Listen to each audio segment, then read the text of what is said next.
Good evening and welcome back to this new session.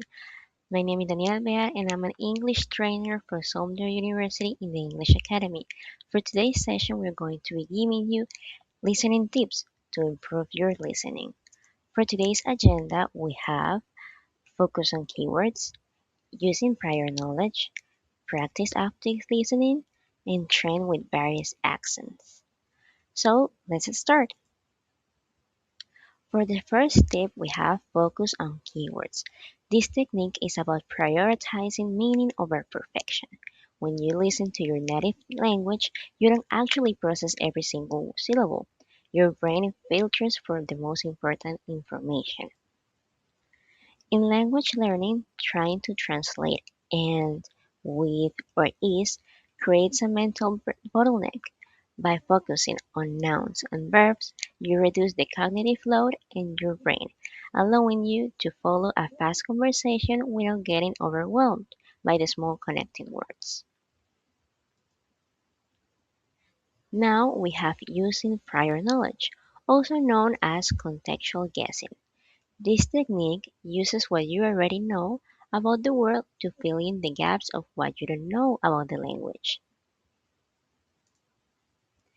It allows you to reverse engineer the language. Instead of word meaning, you use context word.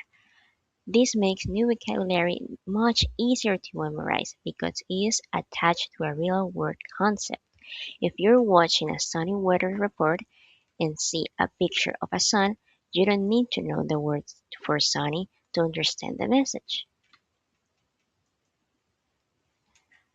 Practice active listening. Active listening is the difference between hearing and interpreting. It requires a feedback loop. Passive listening, like having the radio on in the background, only helps with the rhythm of a language. Active listening requires you to do something with the information, like summarizing it or predicting the end of a sentence. It forces your brain to stay awake and prevents you from tuning out when the speaker says something difficult. Now, let's move on to train with various accents. This technique builds linguistic flexibility.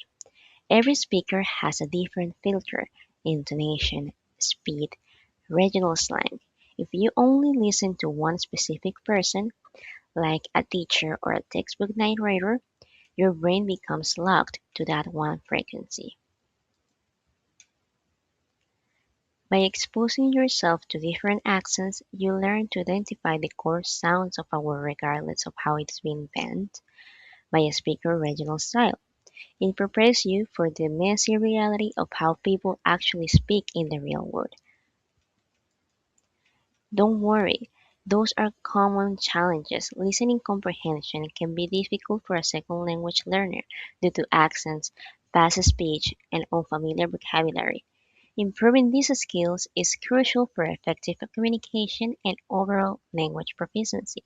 That's why I'm going to give you some activities for you to practice. First, we have listening journals. Keep a journal to track progress. You can listen to an audio and write in your journal what you have understood. It can help you to have active listening.